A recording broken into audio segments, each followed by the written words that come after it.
Hello everyone welcome back to my another blog. आज হৈছে সোমবাৰ আৰু এতিয়া বাজিব হৈছে আবেলি 4টা।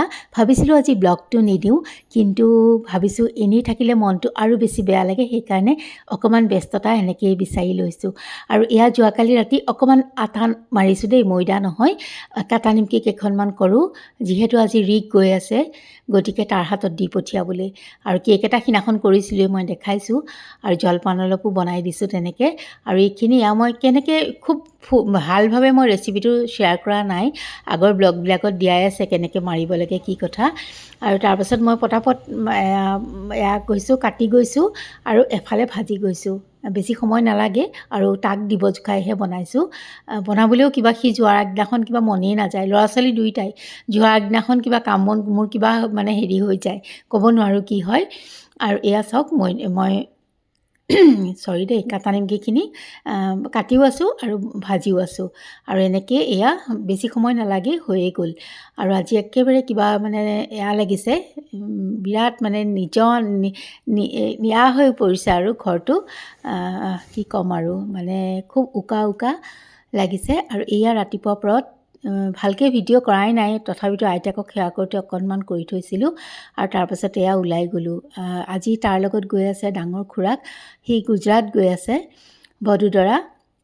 আৰু বহুত বেয়া লাগে ল'ৰা ছোৱালী এনেকৈ আকৌ এখন নতুন ঠাইত মানে এডজাষ্ট হয় মানে মনটো মোৰ ইয়াত বৰ বেয়া লাগি থাকে। তথাপিতো সিহঁত এডজাষ্ট হ'বই লাগিব, কৰ্মক্ষেত্ৰত আগুৱাই যাবই লাগিব, তেনেকৈ মন বেয়া কৰিলেও নহ'ব।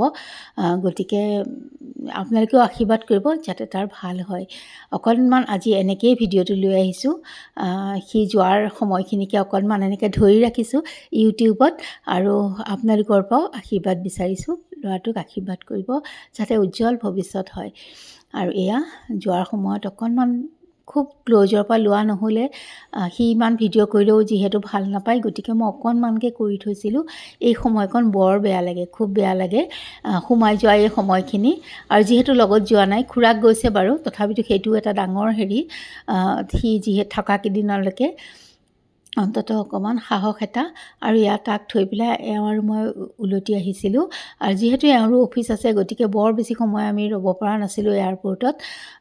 তাৰপাছতে উলটি আহোঁতে মনটো খুবেই বেয়া লাগে, এওঁ কথা পাতিব পৰা নাছিল, ময়ো কথা পৰা নাছিলোঁ। এনেকুৱা হয়েই আমাৰ ৰিয়া যোৱাৰ সময়ত বা ৰিক যোৱাৰ সময়ত হয়।